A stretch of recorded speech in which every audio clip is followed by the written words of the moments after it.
Okay, so hello everyone and welcome you all to this brand new series of class 9th physics. We'll be starting every chapter. हम हर एक chapter को cover करेंगे एक एक करके. पहला चैप्टर हमारा है क्लास 9th फिजिक्स का मोशन. तो आज जो हम डिटेल में पढ़ने वाले हैं वन शॉट में सारी चीजें कवर करेंगे. That chapter is motion. और बहुत ही अच्छे से इस प्रेजेंटेशन को मैंने तैयार किया है. मैंने कोशिश किया है कि सारे टॉपिक्स को टच करूं, जितने अच्छे से एक्सप्लेन हो पाएगा सिंपल लैंग्वेज में उसको एक्सप्लेन करूंगा. See motion is one of those chapters जो कि फिजिक्स के कोर बेसिक्स में आता है. ये सबसे बेसिक में आता है. आप क्लास 11th में जाओगे इसी से शुरुआत होगी. आपका ये मेन चैप्टर यही रहेगा. तो यहां से अगर आप मोशन को अच्छे से पढ़ लोगे तो आगे चल के आपको कोई भी दिक्कत नहीं आने वाली है. And that is why I will be covering every topic in such a way कि आप उसको बहुत आसानी से समझ सको. कुछ टॉपिक्स ऐसे होते हैं कि आप ज्यादातर बच्चे क्या करते हैं कि डेफिनेशन याद कर लेते हैं मगर वो फील नहीं आती है कि आखिर वो चीज क्या है.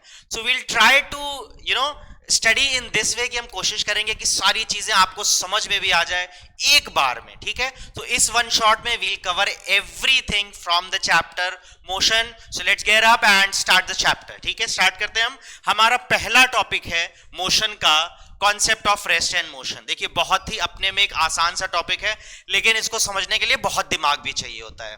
Concept of rest and motion समझने के लिए मैं आपको एक प्री रेक्विजिट पहले से एक लाइन एक बता दे रहा हूं, इसको आप हमेशा याद रखिएगा. और वो ये है कि दुनिया में कोई भी चीज, इस पूरे ब्रह्मांड में कोई भी चीज एब्सोल्यूट रेस्ट पे है ही नहीं. मेरी ये बात आप बहुत ध्यान से समझिएगा. दुनिया में कोई भी चीज एब्सोल्यूट रेस्ट पे नहीं है. ऐसा मैंने क्यों कहा है, आइए इसको समझते हैं.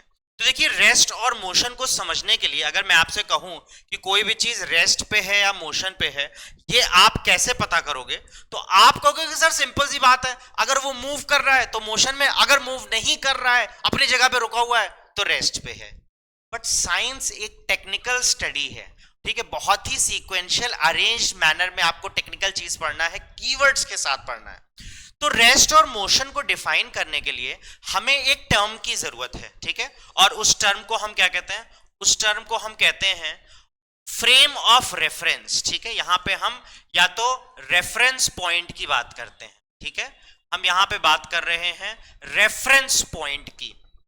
बहुत जरूरी होता है किसी भी चीज को डिफाइन करने के लिए कि वो रेस्ट पे या मोशन के लिए है, आपको रेफरेंस पॉइंट के रिस्पेक्ट में डिफाइन करना होगा. अब देखिए रेफरेंस पॉइंट क्या होता है. आप अपने एनवायरमेंट से कोई भी एक रैंडम पॉइंट सेलेक्ट कर लो. ठीक है, कोई भी रैंडम पॉइंट. जैसे मैं इस वक्त मेरे सामने देयर इज अ डोर, सो मैं उस डोर को एक रेफरेंस पॉइंट मान ले रहा हूं. अब अगर मेरे और उस रेफरेंस पॉइंट के बीच में, ठीक है, अगर पोजीशन चेंज नहीं हो रही है तो मैं रेस्ट पे कहलाऊंगा. लेकिन अगर मेरे और उस रेफरेंस पॉइंट के बीच में पोजीशन चेंज हो रही है तो मैं मोशन में कहलाऊंगा. ठीक है, तो सिंपल सी चीज है, if your position with the reference point is changing, अगर आपकी पोजीशन रेफरेंस पॉइंट के रिस्पेक्ट में चेंज हो रही है तो आप मोशन में हो. और अगर आपकी पोजीशन रेफरेंस पॉइंट के रिस्पेक्ट में चेंज नहीं हो रही है तो यू आर एट रेस्ट. आपको ये सर ये तो बहुत ही अंडरस्टूड सी चीज है, इसमें कुछ अलग सा क्या है? तो देखिए अलग सा ये है कि rest and motion they are relative terms. ये रिलेटिव है, ये एब्सोल्यूट नहीं होता. आप किसी के रिस्पेक्ट में बताओगे कि वो रेस्ट पे है या मोशन पे है. फॉर एग्जांपल देखिए ये सारी चीजें रेफरेंस पॉइंट पे होती है. इस कमरे में मौजूद अभी एक मैंने रेफरेंस पॉइंट चुन लिया है. अब अगर उस रेफरेंस पॉइंट को मैं कंपेयर करूं कि बीते 5 सेकेंड में, तो मैं देखूंगा कि मेरी पोजीशन उस रेफरेंस पॉइंट के रिस्पेक्ट में चेंज नहीं हुई है. सो मैं कहूंगा I am at rest. But अगर मैंने रेफरेंस पॉइंट ही चेंज कर दिया, मान लीजिए रेफरेंस पॉइंट अर्थ के बाहर किसी और प्लैनेट पे है, तो आप देखिए कि उस प्लैनेट से जब मुझे देखा जाएगा तो मेरी पोजीशन चेंज होती रहेगी क्योंकि अर्थ भी मूव कर रही है.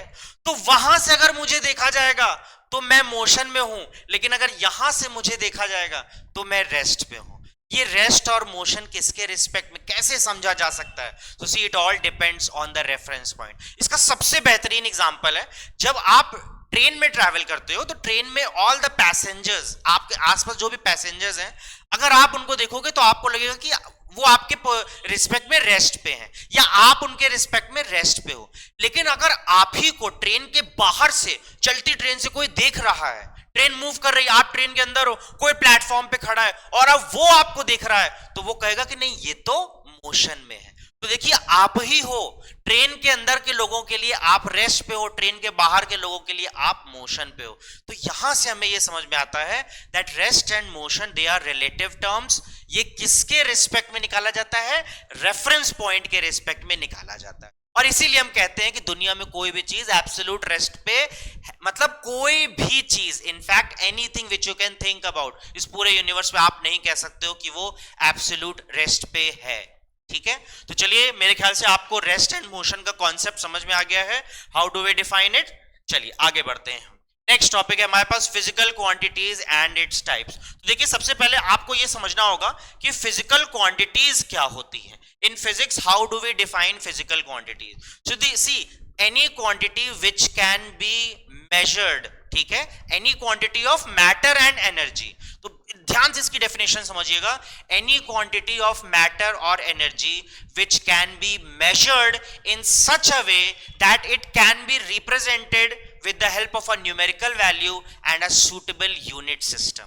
अब समझिए मैंने क्या कहा। मैंने कहा कि किसी भी मैटर या एनर्जी की कोई भी ऐसी प्रॉपर्टी जिसको हम मेजर कर सकते हैं, आसान सी भाषा में आप इतना समझिए कि कोई भी ऐसी क्वांटिटी जिसको हम मेजर कर सकते हैं और मेजर करने के साथ साथ हम एक्सप्रेस कर सकते हैं इस तरीके से कि उसमें एक न्यूमेरिकल वैल्यू होगी। There will be a numerical value along with a unit, मतलब यूनिट ऑफ मेजरमेंट। तो अगर आप किसी भी क्वांटिटी को मेजर करके इस फॉर्म में एक्सप्रेस कर सकते हो तो उसको हम कहेंगे फिजिकल क्वांटिटी। तो मेरे ख्याल से आपको समझ में आ गया होगा फिजिकल क्वांटिटी क्या है। देखिए हम इसके टाइप्स पे बात करते हैं। तो टाइप्स में आप मेजर क्लासिफिकेशन अगर देखोगे तो मेजर क्लासिफिकेशन में number 1 is the scalar quantity। ठीक है, एक होती है scalar quantity and number 2 is vector quantities। So these are the two types of physical quantities, scalar quantities and vector quantities। scalar quantity क्या होती है? scalar quantity has only magnitude। एक ऐसी क्वांटिटी जिसके पास सिर्फ और सिर्फ मैग्नीट्यूड ही है उसको हम स्केलर क्वांटिटी कहेंगे। और वेक्टर क्वांटिटी क्या होती है? वेक्टर क्वांटिटी एक ऐसी क्वांटिटी होती है जिसके पास मैग्नीट्यूड के साथ साथ डायरेक्शन भी होती है। ठीक है, तो एक ऐसी क्वांटिटी जिसके पास सिर्फ मैग्नीट्यूड है उसको स्केलर कहेंगे, और एक ऐसी क्वांटिटी जिसके पास मैग्नीट्यूड के साथ साथ डायरेक्शन भी है उसको हम वेक्टर कहेंगे। फेयर इनफ, ये सारी चीज सबको पता होता है। लेकिन अगर मैं बेसिक लेवल पे जाके आपसे पूछ लूं कि बेटा मैग्नीट्यूड क्या होता है, अब इतनी सी बात बता दो, तो आप कहोगे सर पता तो है सर लेकिन बता नहीं पाएंगे। हमें पता है लेकिन हम एक्सप्रेस नहीं कर सकते। क्यों? क्योंकि हमारे पास सूटेबल वर्ड ही नहीं है, हमारे पास साइंटिफिक टर्मिनोलॉजी नहीं है। पता है लेकिन एक्सप्रेस नहीं कर पाएंगे। तो चलिए मैग्नीट्यूड, आइए आसान सी भाषा में लिखा हुआ है, सब यहीं पे लिखा हुआ है। मैग्नीट्यूड क्या होता है?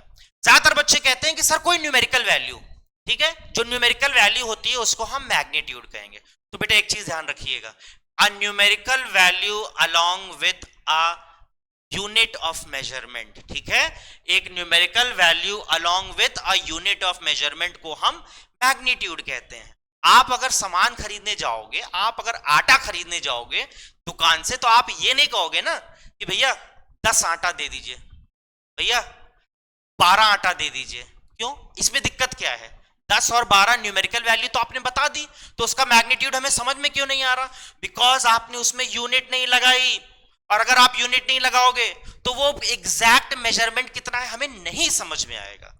तो मैग्नीट्यूड का मतलब होता है बच्चों numerical value along with a specific and a suitable system of measurement of unit. ठीक है, तो ये होता है मैग्नीट्यूड का मतलब। चलिए भाई, हमें टाइप्स ऑफ फिजिकल क्वांटिटी समझ में आ गई, स्केलर और वेक्टर होती है। आगे बढ़ते हैं, एक एक करके सारी फिजिकल क्वांटिटीज को हम समझ लेंगे। ठीक है, पैरामीटर्स देखिए हमारे सेम रहेंगे, उन्हीं पैरामीटर्स में हम सारे फिजिकल क्वांटिटी समझते हैं। चलिए स्टार्ट करते हैं हम।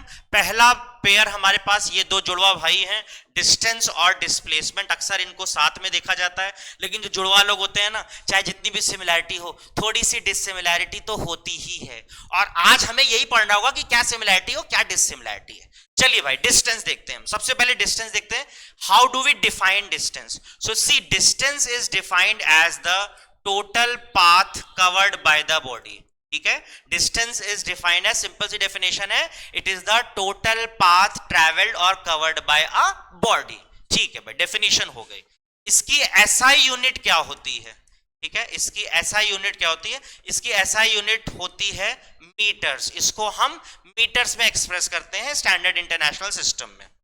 अब अगली चीज हम समझते हैं, लोग कहते हैं, बहुत कॉमनली मैंने ये सुना, देखिए कितना गलत स्टेटमेंट कभी कभी हो जाता है।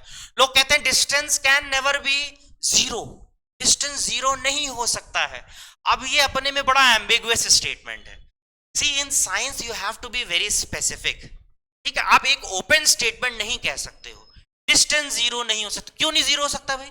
क्यों नहीं हो सकता? आप एक जगह रुके हुए हो, आपने डिस्टेंस ट्रेवल कितना किया? जीरो किया, लेकिन आप कहना कुछ और चाह रहे हो। आप कहना ये चाह रहे हो, आपको कहना ये चाहिए कि अगर एक बॉडी ने अपनी पोजीशन चेंज करी है, ठीक है, अगर एक बॉडी ने कुछ पाथ कवर किया है, तब उसका डिस्टेंस जीरो नहीं हो सकता है। सो बच्चों ये याद रखिएगा, ये कंप्लीट स्टेटमेंट ये होगा that if a body has changed its position और if a body has covered some path, then the distance can never be zero. ठीक है, अब तो हम बस याद कितना से करते हैं, distance can never be zero, नहीं तो अब से आप बच्चों पूरा कंप्लीट स्टेटमेंट याद रखना। स्टेटमेंट ये है that if a body has changed its position और has covered some path, then the distance can never be zero। ठीक है, तो हम ये लिख देते हैं, in that case it can never be zero। ये जीरो नहीं हो सकता है। जीरो तो जब जीरो नहीं हो सकता है, तो अगर आपसे पूछा जाए क्या ये नेगेटिव हो सकता है, तो भाई फिर वही बात है, जो चीज जीरो नहीं हो सकती वो नेगेटिव कैसे होगी? तो ये याद रख लीजिएगा कि distance can never B negative, ये नेगेटिव भी नहीं हो सकता है, it can never B negative. चलिए भाई, डिस्टेंस के बारे में हमने सारी चीजें जान ली, इन्हीं पैरामीटर्स में फिट करके देख लेते हैं कि डिस्प्लेसमेंट क्या होता है। तो देखिए, displacement by definition it is the shortest path between the initial and the final point. ठीक है, जैसे कि for example this is point A, body यहां से पॉइंट बी पे गई, उसके बाद यहां से पॉइंट सी पे आ गई। मैंने कहा डिस्टेंस कितना ट्रैवल किया, तो आप कहोगे कि सर पहले ए बी ट्रैवल किया, उसके बाद बी सी ट्रैवल किया, तो ये टोटल पाथ डिस्टेंस हो गया। मैंने कहा बच्चों डिस्प्लेसमेंट क्या है, तो आपने कहा सर ये शॉर्टेस्ट पाथ तो मेरे को यही दिख रहा है, ए सी शॉर्टेस्ट पाथ है, यही डिस्प्लेसमेंट है। तो बिल्कुल सही बात है, डिस्प्लेसमेंट क्या है बेटा? It is the shortest path between the initial and the final point. ठीक है भाई, डेफिनेशन हमने समझ ली। इसकी भी ऐसा यूनिट जुड़वा है ना भाई, तो कुछ तो सिमिलैरिटी होगी। तो सिमिलैरिटी ये है कि इसको भी हम मीटर्स में ही ऐसा यूनिट सिस्टम में एक्सप्रेस करते हैं। अब सवाल उठता है कि क्या सर डिस्प्लेसमेंट जीरो हो सकता है? तो यस, याद रखिएगा, बॉडी ने अपनी पोजीशन चेंज करी है, बॉडी ने कुछ पाथ कवर किया है, उसके बावजूद डिस्प्लेसमेंट जीरो हो सकता है। ठीक है भाई, डिस्प्लेसमेंट जीरो हो सकता है। सवाल ये उठता है कि सर कब हो सकता है? तो बच्चों डिस्प्लेसमेंट जीरो तब हो सकता है कि बॉडी जहां से चलना शुरू की थी अंत में वहीं पे आ जाए। सही मायने में अगर बोला जाए तो if the initial and the final position are same, then the displacement travel would be zero. तो भाई ये जीरो हो सकता है। जैसे मान लीजिए कि बॉडी यहां से चलना शुरू किया, ये गया ऐसे घूम फिर के आ गया और ये वापस यहीं पे आ गया, तो इसका डिस्प्लेसमेंट कितना हो गया? जीरो हो गया। एक सर्कुलर पाथ है हमारे पास, तो बॉडी यहां से चलना शुरू किया, एक चक्कर इसने काटा, वापस यहीं पे आ गया, तो डिस्प्लेसमेंट कितना ट्रैवल किया? Zero travel. ठीक है, आप कहीं लेकिन सर हमें तो दिख रहा है उसने कुछ ट्रैवल किया है, तो कैसे ये जीरो हो सकता है? बेटा डिस्प्लेसमेंट बाय डेफिनेशन इनिशियल और फाइनल पॉइंट पे डिपेंड करता है। आप वहीं पे वापस आ गए तो वही इनिशियल पॉइंट वही फाइनल पॉइंट, और इसीलिए डिस्प्लेसमेंट जीरो हो जाता है। अगला सवाल बहुत इंपॉर्टेंट है, सर क्या ये नेगेटिव हो सकता है? यस, डिस्प्लेसमेंट नेगेटिव हो सकता है। देखिए बच्चों, एक बॉडी है, वो यहां ए पॉइंट से बी पॉइंट तक चली और वो उसने डिस्टेंस, उसने पाथ कितना कवर किया? उसने 10 मीटर्स कवर किया। उसके बाद वो बी से ऑपोजिट डायरेक्शन में 15 मीटर्स ट्रेवल करके एक पॉइंट सी पे आ गया। अब अगर मैं कहूं डिस्प्लेसमेंट कितना है, तो देखिए डेफिनेशन के हिसाब से इनिशियल और फाइनल पॉइंट के बीच में दूरी, तो ये कितना हो जाएगा बच्चों? तो हमें समझ में आ रहा है कि 10 आगे गया, 15 वापस आ गया, तो ये 5 मीटर इधर है। तो डिस्प्लेसमेंट 5 मीटर है, लेकिन हम यहां पे -5 कहेंगे, क्यों? Because minus sign indicates sign. यहां पे माइनस साइन का मतलब साइन से होता है। माइनस का मतलब कि जो आपका इनिशियल रेफरेंस डायरेक्शन था, बॉडी बाद में पीछे गई, ठीक है, मैंने कहा शुरू में बॉडी 10 मीटर इधर को गई, तो ये हमारा रेफरेंस डायरेक्शन हो गया, और लास्ट में बॉडी इधर को आ गई। तो अब हम इसको न्यूमेरिकली कैसे बताएं कि भैया इधर से इधर चली गई, ये डायरेक्शन, ये वाली डायरेक्शन। तो इसी सब को एक्सप्रेस करने के लिए हमने नेगेटिव साइन ले लिया। तो नेगेटिव साइन से मतलब है कि ऑपोजिट डायरेक्शन, जो हमारी रेफरेंस डायरेक्शन थी, उसके ऑपोजिट आ गया है 5 मीटर। तो यहां पे देखिए बहुत बड़ा पॉइंट ऑफ डिफरेंस है कि डिस्प्लेसमेंट 0 भी हो सकता है और नेगेटिव भी हो सकता है। चलिए भाई, तो डिस्टेंस और डिस्प्लेसमेंट की कहानी खत्म। दो जुड़वा भाई को पढ़ने के बाद दो जुड़वा बहन आती हैं, इनका नाम है स्पीड और वेलोसिटी। चलिए भाई, सबसे पहले शुरुआत हमेशा याद रखिएगा बेटा, किसी भी फिजिकल क्वांटिटी की शुरुआत करो तो सबसे पहले डेफिनेशन से करो, सबसे बेसिक वही होती है। तो चलिए, स्पीड क्या होती है भाई, देखते हैं। स्पीड बाय डेफिनेशन हम कहते हैं it is the rate of distance travel, ठीक है, इसको हम कहते हैं it is the rate of distance travel. एक चीज अभी से लेके हमेशा के लिए याद रख लीजिए, फिजिक्स की कुछ टर्मिनोलॉजीज, ये जो टर्म आपको दिख रहा है रेट, पूरी की पूरी फिजिक्स में हमेशा याद रखिएगा, अभी से लेके सालों बाद तक फिजिक्स की दुनिया में रेट का मतलब होता है पर यूनिट टाइम, ठीक है, पर यूनिट टाइम। टाइम से आपने डिवाइड कर दिया, किसी भी चीज का रेट निकालना है तो टाइम से डिवाइड कर दो। तो स्पीड की यहां पे देखिए डेफिनेशन क्या है, रेट ऑफ डिस्टेंस। अभी अभी मैंने बताया रेट मतलब पर यूनिट टाइम, तो बेटा किसका रेट है, डिस्टेंस का रेट है, और इसीलिए तो हम कहते हैं that speed is equals to distance upon time. ये देखिए अपॉन टाइम जो आ रहा है ना, यही रेट है। तो ये हो गया इसकी डेफिनेशन, ये हो गया इसका फॉर्मूला। अब हम आ जाते हैं इसके एसआई यूनिट पे। तो इसकी अगर हम एसआई यूनिट की बात करें, so it is expressed in metre per second, ठीक है, मीटर पर सेकेंड में हम इसको एक्सप्रेस करते हैं। सवाल फिर से वहीं पे आता है कि सर क्या स्पीड 0 हो सकती है? तो हमें वेग स्टेटमेंट नहीं, हमें कंप्लीट स्टेटमेंट कहना है that if a body has covered some path, body ने कुछ पाथ कवर किया है, तो उसकी स्पीड 0 नहीं हो सकती है। Speed can never be 0। अब देखिए सिर्फ इतना सा स्टेटमेंट मत बोलिएगा, स्पीड कैन नेवर बी 0। अरे भाई ऑब्जेक्ट रुका हुआ है तो स्पीड तो 0 ही होगी।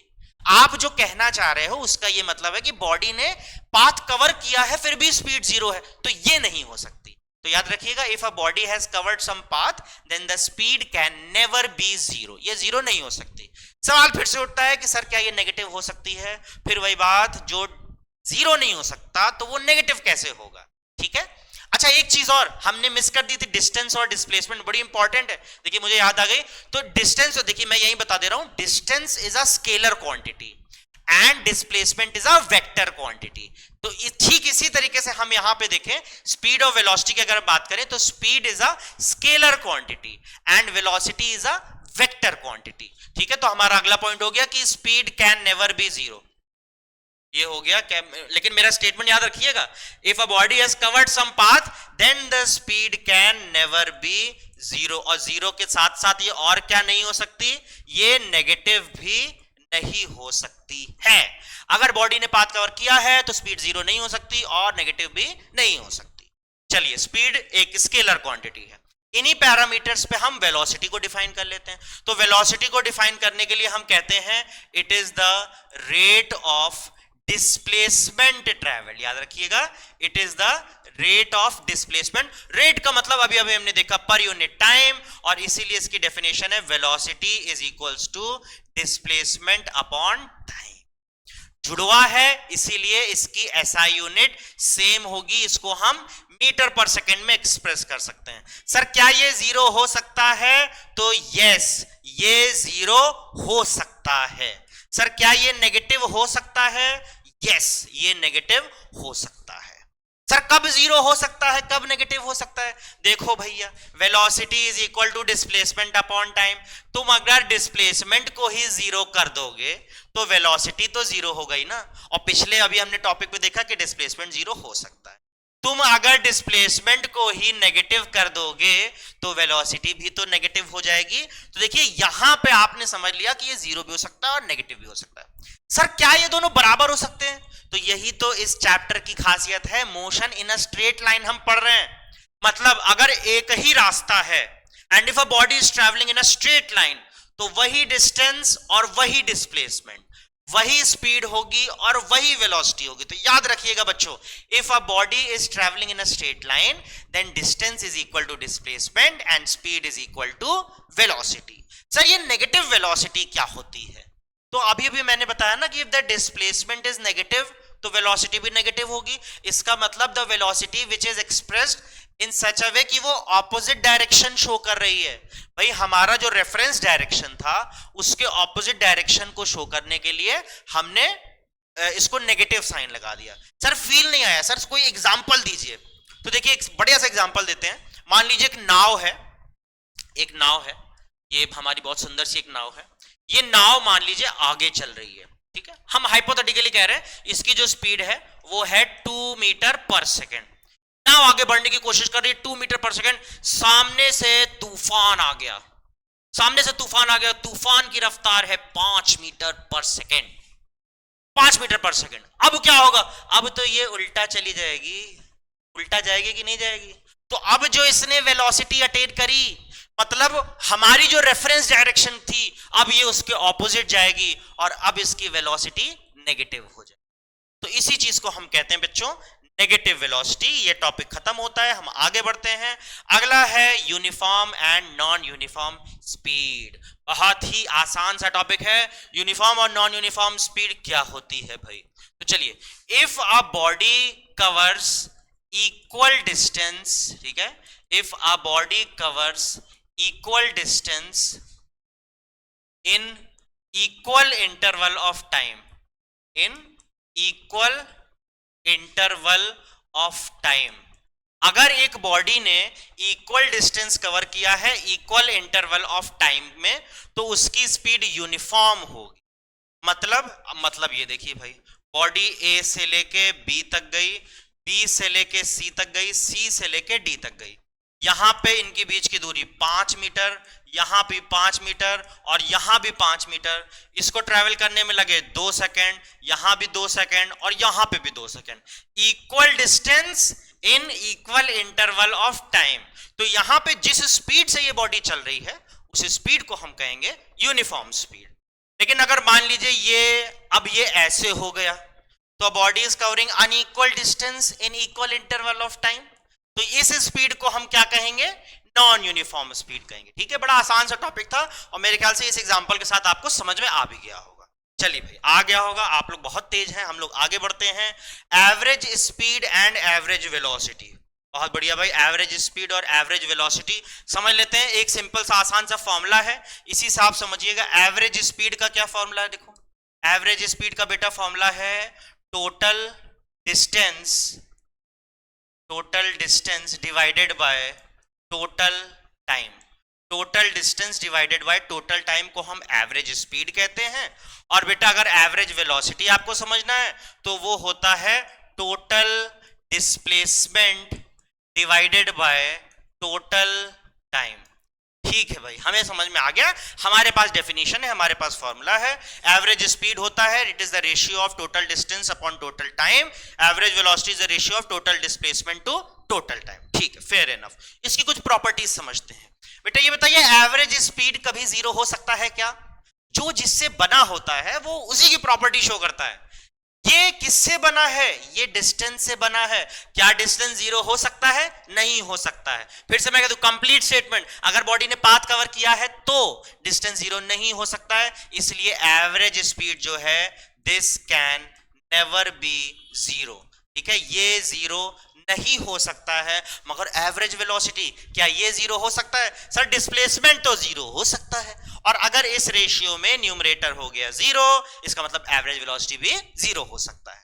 चलिए भाई, हमें समझ में आ गया, इसके डेफिनेशन समझ में आ गया, इसका फॉर्मूला समझ में आ गया, कौन जीरो हो सकता है कौन जीरो नहीं हो सकता है, हो गया। चलिए भाई आगे बढ़ते हैं। आगे जैसे ही हम बढ़ते हैं तो हमें इस पे एक बढ़िया सा एग्जांपल समझ में आता है। आइए इस एग्जांपल को सॉल्व करते हैं और इस एग्जांपल से जो चीज हमें सीखना है उस चीज को समझ जाते हैं। चलिए भाई, क्वेश्चन ये है, एक पर्सन है, वो तैराक है, वो तैरता है, पूल के एक एंड से दूसरे एंड तक जाता है और फिर वापस आ जाता है। अगर पूल 100 मीटर लॉन्ग है and he takes 30 seconds to swim from one end to the other, मतलब वो एक तरफ जाता है 30 सेकंड में और फिर वापस आता है 40 सेकंड में, तो बच्चों एवरेज स्पीड और एवरेज वेलोसिटी निकाल लेते हैं। एक चीज बेटा हमेशा याद रखिए, जब भी न्यूमेरिकल सॉल्व करेंगे स्टेप मार्क्स, आप लोग कहते हो ना कि सर आंसर गलत है तो क्या हुआ, स्टेप मार्क्स दे दीजिए, तो बच्चों स्टेप मार्क्स तब मिलेंगे जब तुम कहीं सही स्टेप करोगे। और सही स्टेप ये है कि पहले फॉर्मूला लिखो, फॉर्मूला लिखने के बाद आप न्यूमेरिकल वैल्यू निकालो। तो देखिए बेटा, एवरेज स्पीड का फॉर्मूला हमने देखा था, अभी अभी देखा, total distance upon total time. Distance इसने टोटल कितना ट्रेवल किया, भाई देखिए आप 100 मत ले लीजिएगा, 100 तो पूल की लंबाई है, 100 गया है 100 वापस आया है, तो टोटल डिस्टेंस कितना हो गया इसका, 200 मीटर्स हो गया। टोटल टाइम इसने जाते समय 30, आते समय 40, तो इसने टोटल 30 प्लस 40 सेकेंड्स लिए, इसका मतलब 200 डिवाइडेड बाय 70, यूनिट क्या होगी इसकी, यूनिट होगी मीटर पर सेकेंड। ये हो गया इसकी average speed 200 by 70 metre per second. But in contrary to this, if we try to calculate average velocity, then the formula would be total displacement upon total time. Now students, can you guess what is the total displacement here? अगर मैं सही हूं और मुझे सही सुनाई दे रहा है तो आप सब कह रहे हो चिल्ला चिल्ला के, मन ही मन फोन को ऐसे लेके आप कह रहे हो सर ये तो जीरो होगा। मेरे ख्याल से आप इसको जीरो कह रहे हो, and I hope you understand the logic as well. Body पहले पर्सन यहां से यहां गया, यहां से वापस यहां आ गया, जहां से शुरू किया वहीं पे वापस आ गया, तो डिस्प्लेसमेंट कितना होगा, तो टोटल डिस्प्लेसमेंट जीरो हो गया, इसलिए एवरेज वेलोसिटी जीरो हो गई यहां पे। इसी चीज को आपको समझना होगा कि एवरेज स्पीड और एवरेज वेलोसिटी में क्या फर्क होता है। चलिए इस एग्जांपल के साथ मैं मान के चल रहा हूं कि आपको समझ में आ गया है, ठीक है, जल्दी से इसको देख लीजिए, नोट कर लीजिए, स्क्रीनशॉट ले लीजिए, और उसके बाद अब हम लोग आगे बढ़ते हैं। आगे बढ़ते हैं तो अब हमारा अगला टॉपिक आता है, बहुत सुंदर सा टॉपिक है ये, average speed when equal distance is travelled with different speed. बहुत जबरदस्त, मतलब एक अच्छा न्यूमेरिकल इससे बनता है, और बच्चे इस न्यूमेरिकल को जब सॉल्व करते हैं बड़ा समय लगता है। मैं आपको एक ट्रिक बताने वाला हूं, बहुत ही बेहतरीन सा ट्रिक। देखिए समझिए भाई, एक ऑब्जेक्ट है, वो ए पॉइंट से बी पॉइंट तक गया और फिर बी पॉइंट से वापस आ गया, मतलब बॉडी ने इक्वल डिस्टेंस ट्रेवल करी, but the body has travelled this equal distances with different speed. मतलब जाते समय गया ये 40 मीटर पर सेकंड की स्पीड से, आते समय ये आया 20 मीटर पर सेकंड की स्पीड से। आपसे कह रहा है बेटा एवरेज स्पीड क्या होगी, तो एक फॉर्मूला आप याद रख लीजिए बेटा, यहां पे आप एक फॉर्मूला याद रख लीजिए, average speed is equal to 2 times u v upon u plus v, जहां पे u होगी जाने वाली वेलोसिटी स्पीड और v होगा आने वाला स्पीड। तो 40 से गया और 20 से आया, और आपने इस फॉर्मूले को याद कर लिया, 2uv upon u plus we. कोई भी यहां पे आप स्पीड ले लीजिए, जैसे मैंने कहा यहां से लखनऊ गया, कोई लेट से 100 किलोमीटर पर आवर की एवरेज स्पीड से गया और वापस आते समय 50 किलोमीटर पर आवर की एवरेज स्पीड से आया। आपके लिए एक छोटा सा टास्क है कि आप मुझे बताइए इस पूरी जर्नी में मेरी एवरेज स्पीड क्या है। अगर एक तरफ की जर्नी 200 किलोमीटर होती है तो आप कहेंगे यहां पे कि सर ये तो किलोमीटर में है, हमने तो मीटर पर सेकंड। तो कन्वर्जन आपको याद रखना है बेटा, कन्वर्जन याद रखिए, छोटी क्लासेस में आपने पढ़ा था मीटर पर सेकंड को किलोमीटर पर आवर में कैसे चेंज करते हैं और किलोमीटर पर आवर को मीटर पर सेकंड में कैसे चेंज करते हैं। भूल गए हो तो एक छोटी सी आसान सी ट्रिक है, याद रखो।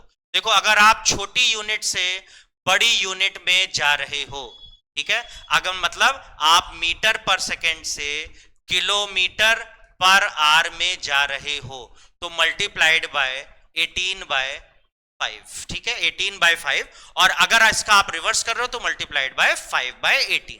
चलिए भाई आगे बढ़ते हैं हम लोग, यहां पे एवरेज स्पीड का कॉन्सेप्ट खत्म होता है। अगली हमारी फिजिकल क्वांटिटी एक्सेलरेशन और रिटार्डेशन। अभी से बता दे रहा हूं, एक बहुत बड़ा मिसकंसेप्शन इसमें होता है, जल्दी कोई क्लियर नहीं करता, आज आपको बहुत अच्छे से क्लियर करूंगा यहां पे। तो देखिए एक्सेलरेशन और रिटार्डेशन क्या होता है। चलिए भाई इसकी डेफिनेशन पे आ जाते हैं। तो डेफिनेशन कहती है it is the rate of change of velocity, rate of change of velocity. Rate का मतलब तो पता है सर, पर unit time. Change of velocity बेटा, if u is the initial speed, ठीक है, if u is the initial speed. आप कहेंगे सर क्या एकदम तमाशा बना के रखे हैं, कभी आप स्पीड कहेंगे कभी वेलोसिटी कहेंगे। तो बेटा याद रखिए, we are studying motion in a straight line, और एक स्ट्रेट लाइन में वही डिस्टेंस है, वही डिस्प्लेसमेंट है, वही स्पीड है, वही वेलोसिटी है, ठीक है। तो u हो गया इनिशियल स्पीड, v हो गया हमारा फाइनल स्पीड, ठीक है। और अगर आपने टाइम लिया है t टाइम, तो एक्सेलरेशन का फॉर्मूला हो जाएगा v minus u upon t. a is equals to v minus u upon t. हमारे पास डेफिनेशन आ गई, हमारे पास फॉर्मूला आ गया। आइए बच्चों यूनिट पे बात करते हैं हम इसकी। तो इसकी यूनिट बच्चों होती है मीटर पर सेकेंड स्क्वायर, ठीक है, मीटर पर सेकेंड स्क्वायर इसकी यूनिट हो जाती है। चलिए एक्सेलरेशन हमें समझ में आ गया। रिटार्डेशन कौन सी बला का नाम है? तो एक्सेलरेशन और रिटार्डेशन में फर्क देखिए क्या होता है। आप गाड़ी चला रहे हो, ठीक है, आप गाड़ी चला रहे हो, आप मान लीजिए आपकी स्पीड है 20 किलोमीटर पर आवर। आपने देखा रोड सन्नाटा है, आपने स्पीड बढ़ा दिया, चाप दिया, एकदम बढ़ गई स्पीड। अब आप पहुंच गए 40 किलोमीटर पर आवर। तो अब आप देखिए, if the final speed is greater than the initial speed, तो बॉडी एक्सेलरेट कर रही है। But at the same time जब आप 40 किलोमीटर पर आवर की स्पीड से चल रहे हो और सामने सड़क पे कुत्ता आ गया, तो क्या करोगे? चढ़ा दोगे? नहीं ना, ब्रेक लगाएंगे आप। और जब आप ब्रेक लगाएंगे तो आपकी स्पीड कम हो जाएगी। Now if the final speed is less than the initial speed, तो हम उसको रिटार्डेशन कहेंगे। यही डिफरेंस होता है एक्सेलरेशन और रिटार्डेशन में। लेकिन आज आपको एक बहुत ही अच्छी बात बता रहा हूं, समझ आए तो आप देखिए इसको बहुत अच्छा, हमेशा के लिए समझ लीजिएगा। कुछ लोग इसी रिटार्डेशन को नेगेटिव एक्सेलरेशन कहते हैं। हाँ सही कह रहे हो, कुछ लोग इसी रिटार्डेशन को नेगेटिव एक्सेलरेशन कहते हैं, जो कि टेक्निकली गलत है। मैंने आपको पहले भी बताया नेगेटिव साइन का क्या मतलब है। नेगेटिव साइन का मतलब होता है opposite direction to the reference direction. जो भी डायरेक्शन आप रेफरेंस ले रहे हो उसके ऑपोजिट में जाना। फर्क देखिए नेगेटिव एक्सेलरेशन और रिटार्डेशन में। ये देखिए एक ऑब्जेक्ट है, वो ए पे चल रहा है 40 मीटर पर सेकेंड की स्पीड से, और ये आ गया बी पे, ठीक है, ए से बी पे आ गया, और यहां पे इसकी स्पीड हो गई 20 मीटर पर सेकेंड। ये पूरा इसने तय किया लगभग 10 सेकेंड में। तो आप देख रहे हो जो फाइनल स्पीड है वो lesser than the initial speed है। यहां बॉडी क्या कर रही है? यहां रिटार्डेशन कर रही है। लेकिन अब यही बॉडी यहां पे रुकने के बाद, अब इसकी इनिशियल स्पीड हमने 20 मान ली, और अब ये वापस उल्टी डायरेक्शन में आ रहा है और फाइनल पॉइंट सी पे पहुंचता है, जहां पे इसकी स्पीड 60 मीटर पर सेकेंड हो रही है। तो अब आप देख लीजिए, इसकी इनिशियल थी 20 मीटर पर सेकेंड, फाइनल थी 60 मीटर पर सेकेंड। फाइनल ज्यादा है तो ये एक्सेलरेशन हुआ एक तरीके का, बट क्योंकि ये ऑपोजिट डायरेक्शन में हो रहा है इसीलिए ये नेगेटिव एक्सेलरेशन है। समझ में आ गया आपको?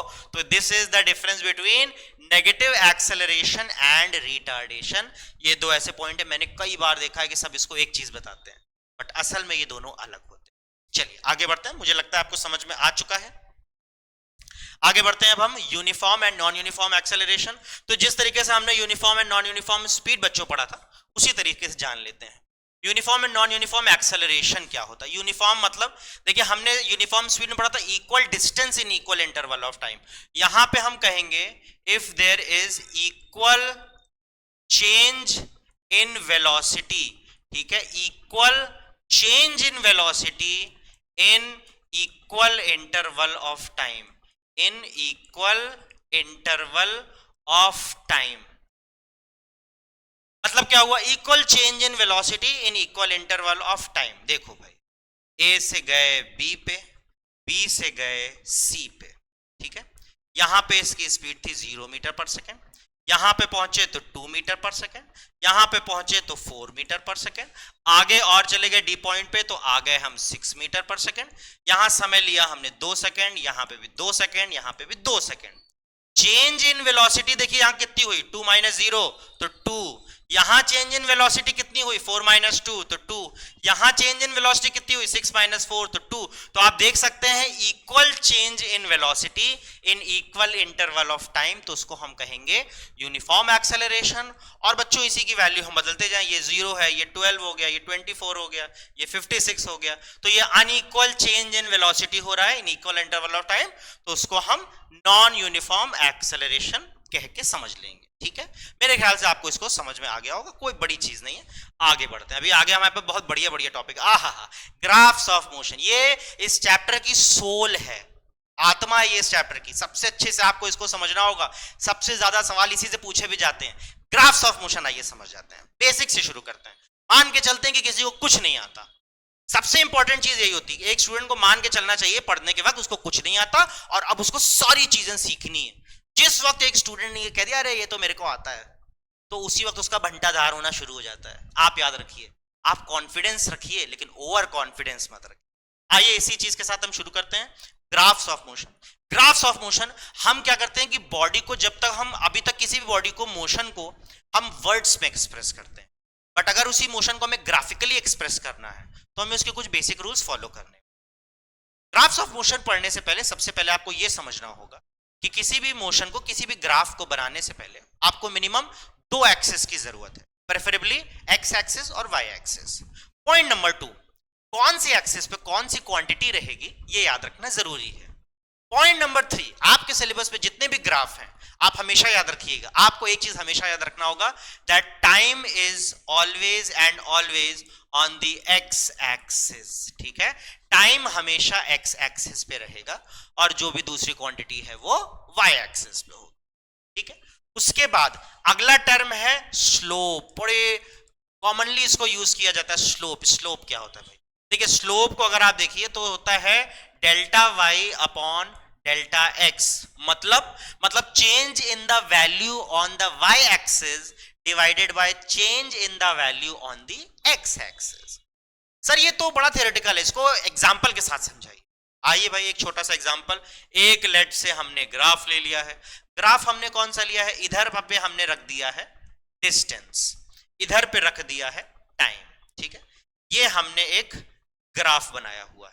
तो ये देखिए जब हम y एक्सिस पे जा रहे हैं तो y एक्सिस पे हमने देखा कि ये 0 से शुरू हुआ है, खत्म कहां पे हो रहा है? ये 50 पे खत्म हो रहा है, 50 मीटर। टाइम पे अगर आप देखिए बेटा यहां पे ये 0 से शुरू हो रहा है और ये 10 पे खत्म हो रहा है। तो change in the y axis क्या हुआ बच्चों? Change in the y axis हुआ 50 minus 0। Change in the y axis हो गया 50 माइनस 0 और x एक्सिस पे क्या चेंज हो गया? 10 माइनस 0। तो ये हो गया बच्चों 10 माइनस 0 मतलब 50 अपॉन 10, 0 से 0 मर गया, आखिरी में बचता है 5। सवाल उठता है कि सर ये है क्या? ये 5 है क्या? कोई चीज होगी ना, कोई क्वांटिटी होगी। तो देखो बेटा y एक्सिस पे तुमने यहां कोई क्वांटिटी रखी थी, मान लीजिए यहां पे तुमने डिस्टेंस रखी थी और टाइम यहां पे रखा था। तो डिस्टेंस अपॉन टाइम क्या होता है? ये होता है स्पीड। तो ये जो 5 निकली है ना बेटा, ये 5 मीटर पर सेकेंड स्पीड निकली है। इस चीज को हम स्लोप कहते हैं। आने वाले हर एक ग्राफ में, अभी अगला हमारा डिस्टेंस का ही ग्राफ रहेगा, उसमें हम इसको पढ़ेंगे। तो ये बेसिक टर्म्स है, आपको पता होना चाहिए। 2 एक्सिस लेना है, कौन सी एक्सिस? जैसे बच्चे, मैं देखता हूं कभी कभी मिस्टेक हो जाती है, तो अक्सर क्या होता है कि ग्राफ बनाया, ठीक है, अक्सर हम देखते हैं कि एक ग्राफ बनाया और ग्राफ बनाने के बाद हम देखते हैं गलती, भाई एग्जाम में प्रेशर होता है, ठीक है समझ रहे हैं, यहां पे आपने टाइम कर दिया और यहां पे डिस्टेंस कर दिया। ऐसी गलतियां मत करिएगा। Time will be on the x axis and distance will be on the y axis यहां पे। ठीक है, इसी चीज को समझते हुए ग्राफ्स ऑफ मोशन हम शुरू करते हैं। हमारा पहला बेहतरीन ग्राफ है डिस्टेंस वर्सेस टाइम ग्राफ। तो सबसे पहले आपको क्या याद रखना है बच्चों? आपको सबसे पहले यहां पे याद रखना है कि एक्स एक्सिस पे कौन सी क्वांटिटी होगी? तो एक्स एक्सिस पे होगी टाइम, वाई एक्सिस पे क्या होगा? वाई एक्सिस पे होगा डिस्टेंस। ठीक है, चलिए सर पहला हमें समझ में आ गया। अगला, इसका स्लोप क्या होता है? तो हमने स्लोप का फॉर्मूला देखा था delta y upon delta x. Y axis पे देखिए कौन सी क्वांटिटी है? डिस्टेंस। एक्स एक्सिस पे कौन सी क्वांटिटी है? टाइम, तो डिस्टेंस अपॉन टाइम क्या हो गया, स्पीड। इस तरीके से हमने रटा नहीं है, मैंने देखा है बहुत सारे बच्चे तो रट लेते हैं that the slope of distance versus time graph is speed, लेकिन हमने यहां पे सीख लिया है कि ये स्लोप निकला कैसे।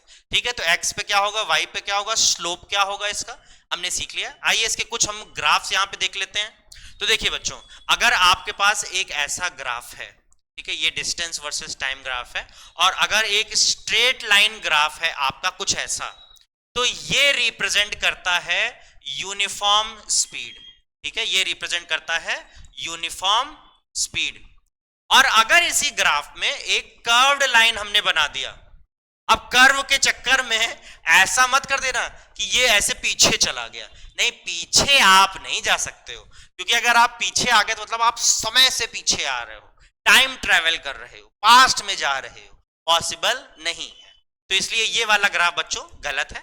एक कर्व्ड लाइन हमने लिया अगर, तो ये कर्व्ड लाइन क्या रिप्रेजेंट कर रही है, ये रिप्रेजेंट कर रही है that it is non uniform speed. ठीक है, 2 पॉइंट और हो गए। इसमें एग्जाम में क्वेश्चन ऐसे पूछा जाता है, draw the graph of uniform speed या draw the graph of non uniform speed, या तो ये ग्राफ बना है, पूछ रहा है कि बताओ ये क्या रिप्रेजेंट कर रहा है, तो आपने बता दिया। चलिए अगला अगला अब देखते हैं। यहां पे हमने डिस्टेंस टाइम ग्राफ ले लिया, and there is a line, and this line is parallel to the x axis. ठीक है, दिस लाइन इज, इसमें क्या हम कहेंगे, this line is parallel to the x axis. सवाल ये है कि what does this line represent, a line parallel to x axis in distance versus time graph, what does it represents? So it represents, देखिए ये क्या represent कर रहा है, distance change ही नहीं हो रही है बढ़ते समय के साथ, और distance अगर नहीं change हो रही है, so this represents that the body is at rest। इसी का एक जुड़वा ग्राफ है। जुड़वा ग्राफ यहां पे देखिए क्या है, आपने distance, देखिए एक सेकेंड, यहां पे चलिए आगे देखते हैं हम लोग। इसी का एक जुड़वा ग्राफ है हमारे पास, और वो ग्राफ क्या रिप्रेजेंट करता है आपको बताना होगा। हमारे पास एक ग्राफ है, this is a distance time graph, but this time the line is parallel to the y axis. ये क्या रिप्रेजेंट कर रहा है, तो याद रखिएगा this type of graph is not possible. क्यों पॉसिबल नहीं है, क्योंकि एक ही टाइम पे बॉडी अलग अलग डिस्टेंस कैसे ट्रेवल कर रहा है, एक ही टाइम पे अलग अलग पोजीशन कैसे ट्रेवल कर रहा है, ये चीज पॉसिबल नहीं है। इसीलिए हम कह सकते हैं that the line travel to y axis is not possible. हमने सारी चीज पढ़ ली एक ग्राफ में जितना हमें पढ़ना चाहिए। हमने देखा कि एक्स एक्सिस पे कौन सा क्वांटिटी होगा, वाई एक्सिस पे कौन सी क्वांटिटी होगी, इस ग्राफ का स्लोप क्या होगा, इस ग्राफ में अगर एक स्ट्रेट लाइन है तो वो क्या शो कर रहा है, इस ग्राफ में अगर एक कर्व्ड लाइन है तो वो क्या शो कर रहा है, इस ग्राफ में अगर एक line parallel to x axis है तो वो क्या शो कर रहा है, इस ग्राफ में अगर एक line parallel to y axis है तो वो क्या शो कर रहा है। इन्हीं पैरामीटर्स के बेसिस पे अब आपको सारे ग्राफ्स यहां पे पढ़ने होंगे, और मेरे ख्याल से आपको डिस्टेंस वर्सेस टाइम समझ में आ गया। आगे के ग्राफ्स में अब आपको कम समय लगेगा। चलिए अगला ग्राफ है हमारा displacement versus time graph.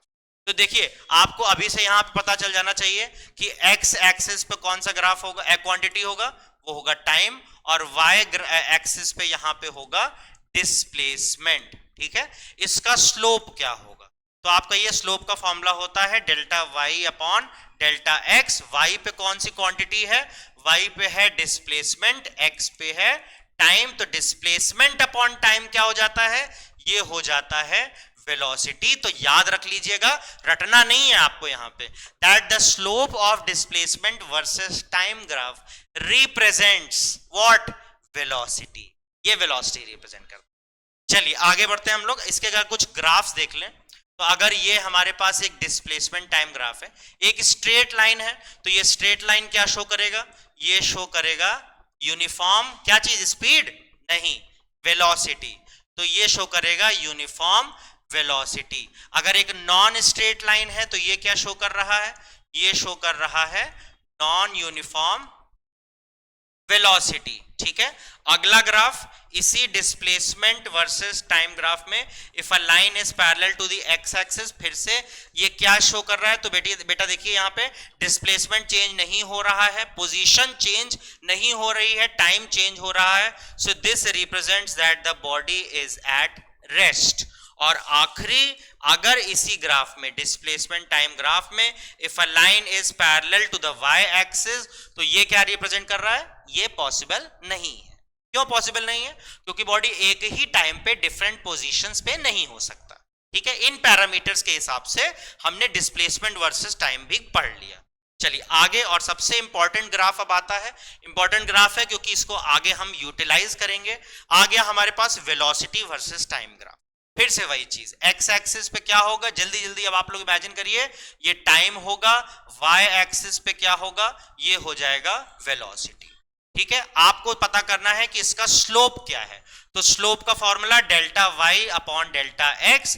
Y पे इस बार क्या है, वाई पे देखिए डेल्टा मतलब चेंज होता है, तो इसका मतलब वाई पे है यहां पे चेंज इन वेलोसिटी, ठीक है। वाई पे है चेंज इन वेलोसिटी और एक्स पे है चेंज इन टाइम। तो बच्चों याद करो, change in velocity upon time क्या होता है, change in velocity upon time. और शायद इसी को तो हमने पढ़ा था एक्सेलरेशन, ठीक है, इसी को हमने पढ़ा था एक्सेलरेशन। और इसीलिए आपको याद रखना है that the slope of velocity versus time graph represents acceleration. इसी पे आगे बढ़ते हैं। पहला ग्राफ हम यहां पे देखते हैं, हमारे पास ये वीटी ग्राफ है, हमने एक स्ट्रेट लाइन बना दी, तो ये क्या रिप्रेजेंट कर रहा है, ये रिप्रेजेंट कर रहा है यूनिफॉर्म एक्सेलरेशन। अगर एक कर्व्ड लाइन बना दी हमने, तो ये क्या रिप्रेजेंट कर रहा है, ये रिप्रेजेंट कर रहा है नॉन यूनिफॉर्म एक्सेलरेशन, ठीक है। और उसके बाद अब यहां पे आते हैं, वेलोसिटी टाइम ग्राफ है, line parallel to the x axis. और अगर आप फिर से ये चीज सोच रहे हो दैट अगेन ये यहां पे रिप्रेजेंट कर रहा है बॉडी एट रेस्ट, तो बच्चों आप गलत हो यहां पे, क्योंकि इस बार आपको ये समझना होगा कि आप देखिए इनिशियल पॉइंट पे बॉडी के पास कुछ तो वेलोसिटी ऑलरेडी है, और ये कैसे संभव है कि एक ऑब्जेक्ट है उसके पास कुछ वेलोसिटी है और वो रेस्ट पे हो, तो ये पॉसिबल नहीं है। तो इस ग्राफ में आप देखिए ये क्या शो कर रहा है, आप देखिए वेलोसिटी चेंज नहीं हो रही है, और अगर वेलोसिटी चेंज नहीं होगी तो ये रिप्रेजेंट करेगा कांस्टेंट वेलोसिटी। इसका मतलब क्या है, कांस्टेंट वेलोसिटी। लेकिन अगर हम स्लोप के टर्म्स में बात करें तो बच्चों इसका स्लोप हमें देता है एक्सेलरेशन, और एक्सेलरेशन का फॉर्मूला है v minus u upon t. और ये लाइन शो कर रही है कांस्टेंट स्पीड, कांस्टेंट वेलोसिटी, ये चेंज ही नहीं हो रहा, देयर इज नो चेंज।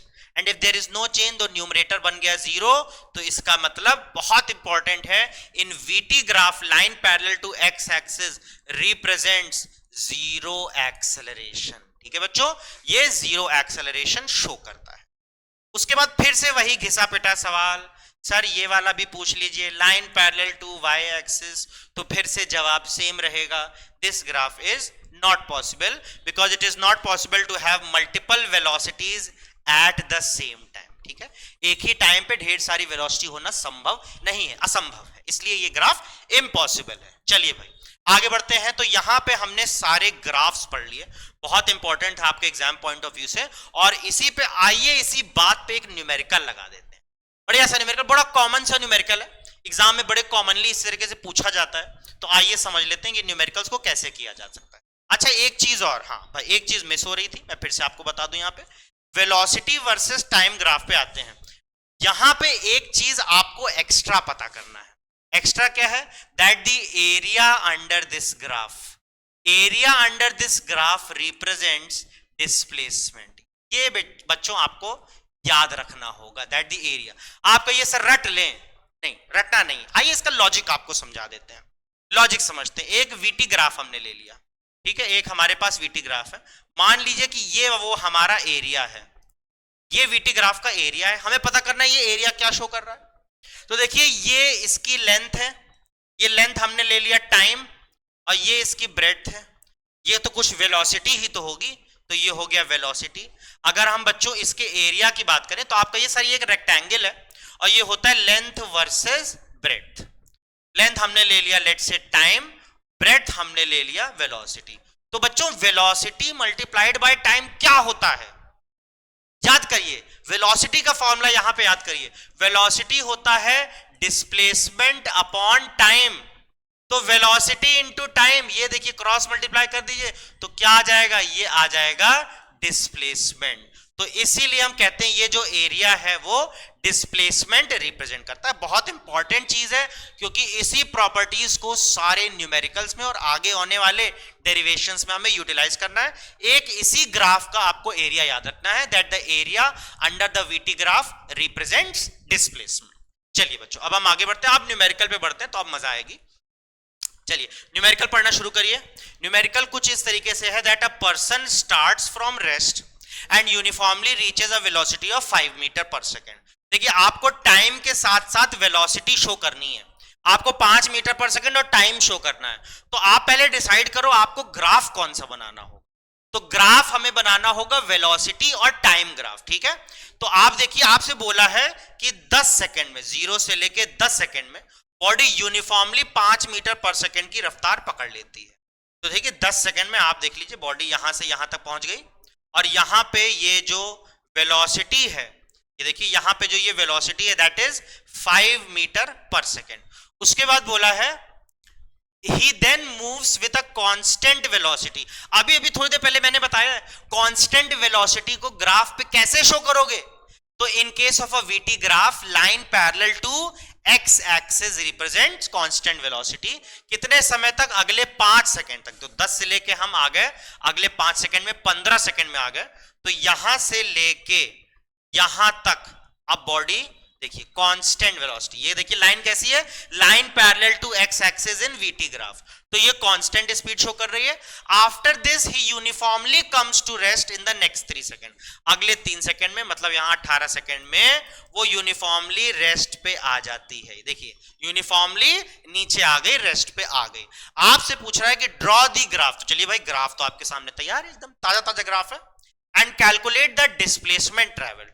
तो फिर से सवाल ये उठता है अगर आपके पास वीटी ग्राफ है तो आप डिस्प्लेसमेंट कैसे निकालोगे। तो जवाब ये है bye calculating the area under this graph. The total area covered under this graph represents the total displacement travelled. अगर आप इस पूरे एरिया को देखोगे तो आप कहोगे कि सर हम एक काम करते हैं, हम इस पूरे एरिया को ना 3 हिस्से में बांट देते हैं। पहला हिस्सा हमारा ये होगा, इसको हमने A1 कह दिया।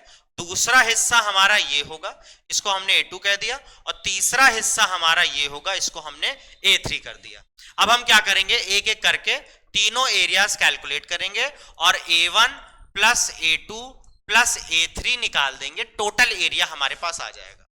तो बेसिक कैलकुलेशन, ये शेप आप देखिए कौन सा दिख रहा है आपको, ये शेप हमें ट्रायंगल दिख रहा है। तो A1 ट्रायंगल का एरिया होता है half base multiplied by height. Values रखेंगे तो हाफ, बेस यहां पे देखिए बच्चों क्या है, बेस है यहां पे 10 और हाइट देखिए बच्चों यहां पे क्या है, हाइट है 5, ठीक है। तो 2125 टाइम्स ये हो गया 25। पहला एरिया आ गया 25 यूनिट्स। एरिया 2 बात करें, अब देखिए ये शेप बदल गया है। अब ये शेप हमें रेक्टेंगल दिख रहा है और रेक्टेंगल का एरिया होता है लेंथ मल्टीप्लाइड बाय ब्रेड्थ। आप किसी को भी लेंथ किसी को ब्रेड्थ मान लो, मैंने इसको लेंथ माना। तो 10 से लेके 15 तक गए तो लेंथ कितना हो गया 5 और ब्रेड्थ ये है तो ये तो वही बेटा 5 ही है। तो दिस इज अगेन 25, ठीक है। आप कहिए सर ये तो 5 इधर है 5 इधर है, ये तो स्क्वायर हो गया। तो बेटा स्क्वायर का भी एरिया यहां पे क्या होगा, स्क्वायर का एरिया होगा साइड का स्क्वायर, साइड है 5 की 5 का स्क्वायर 25 हो गया, ठीक है। अब हम बात करते हैं थर्ड एरिया की बात करते हैं। तो फिर से ये शेप हमें क्या दिख रहा है, ट्रायंगल दिख रहा है, हाफ बेस और हाइट। वैल्यूज रख लेते हैं बच्चों। बेस यहां पे देखिए बच्चों, यहां पे बेस क्या है 15 से लेके 18, तो ये बेस क्या हो जाएगा 3 और हाइट क्या है, हाइट तो सेम है 5, ठीक है। तो 5 3 15, 15 by 2 मतलब 7.5। अब आपने क्या किया 25 प्लस 25 हो गया 50, 50 प्लस 7.5 टोटल एरिया आ गया 57.5। ये इसका एरिया निकल गया है। और बच्चों ये बताओ इसका एरिया क्या रिप्रेजेंट करता है, इसका एरिया रिप्रेजेंट करता है डिस्प्लेसमेंट। तो डिस्प्लेसमेंट की यूनिट क्या होगी, मीटर, तो 57.5 मीटर ये आ गया हमारा इसका डिस्प्लेसमेंट। अब बच्चों इसमें क्वेश्चन में शेप कुछ भी हो जाए, आप कुछ भी शेप निकाल लो, आप उसको सिंप्लीफाई करके पार्ट्स में ब्रेक करके एरिया कैलकुलेट कर लो, क्वेश्चन कुछ भी हो, तरीका थोड़ी बदलेगा। ठीक है, अब हम आगे बढ़ते हैं। यहाँ पे हमारा ग्राफ बेहतरीन टॉपिक खत्म हो जाता है और उसी के साथ साथ एग्जाम पॉइंट ऑफ व्यू से एक बहुत ही ज्यादा इंपॉर्टेंट टॉपिक शुरू होता है और वो है काइनेमेटिक्स इक्वेशन ऑफ मोशन। ये काइनेमेटिक्स इक्वेशन ऑफ मोशन हमारे पास फिजिक्स में 3 इक्वेशंस ऑफ मोशन है। आप आज पढ़ोगे कि इन तीनों इक्वेशंस ऑफ मोशन को आप इसको डिराइव कैसे करोगे और डिराइव करने के बाद इसका यूज भी क्या है, क्यों आप इसको पढ़ रहे हो, क्या इससे सॉल्व हो जाएगा, इसको हम एक एक करके डिस्कस करते हैं। ठीक है, चलिए भाई आगे बढ़ते हैं हम लोग। तो यहां पे हम फर्स्ट इक्वेशन को डिराइव करते हैं। तो देखिए एक बेसिक चीज आप याद कर लीजिए, हो सकता है ये आपको थोड़ा सा ब्लर भी दिख रहा हो तो मैं इसको हाईलाइट कर दे रहा हूं। हमारे पास एक ग्राफ है और ये ग्राफ कौन सा है, ये ग्राफ है वीटी ग्राफ। ठीक है, this is a velocity time graph, ये हमारे पास एक वीटी ग्राफ है। एक बार ग्राफ बनाना सीख लीजिए, तीनों इक्वेशन के डेरिवेशन में सेम ग्राफ है, तो तीनों में हम वीटी ग्राफ लेंगे। हमने क्या किया, एक लाइन बनाया, ये एक स्ट्रेट लाइन है। ठीक है, हमने ये स्ट्रेट लाइन बना दिया। अब हम हर चीज को नाम करते हैं। तो देखिए यहां से लेके ये इसकी इनिशियल वेलोसिटी हो गई u, और यहां से लेके फाइनल ये इसकी हो गई फाइनल वेलोसिटी। ये जो वैल्यूज है बच्चों इसको हम लेते हैं t टाइम, और मेरे ख्याल से जितना ये है उतना ही ये भी होगा। ठीक है, उतना ही ये भी होगा, तो ये वैल्यू भी t हो गई। ये अब हमें पता करना होगा। तो देखिए ये हम इसको पता कर लें, अगर पूरी की पूरी लाइन v है और इसमें इतना सा हिस्सा u है, तो आप मैथमेटिकली गेस कर सकते हो कि नहीं कि ये बची हुई लाइन कितनी हुई।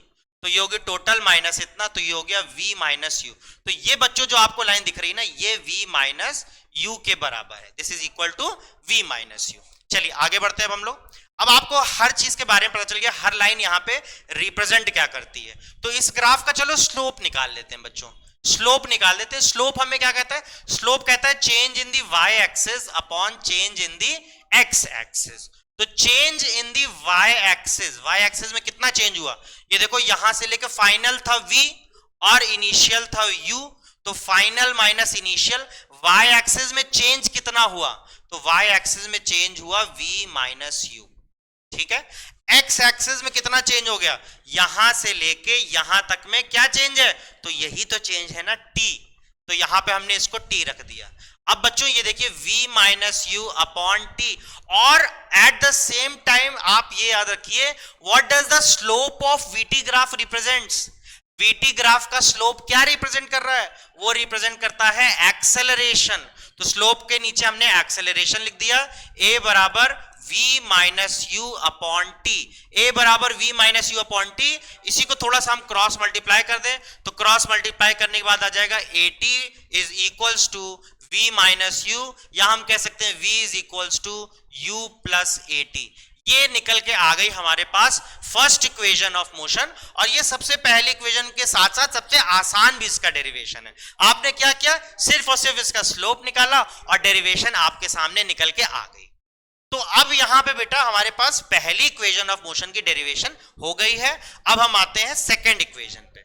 सेकंड इक्वेशन पे जब हम आते हैं तो फिर से ग्राफ तो हमारा वही रहेगा, लेकिन निकालने का तरीका देखिए थोड़ा सा बस बदलेगा।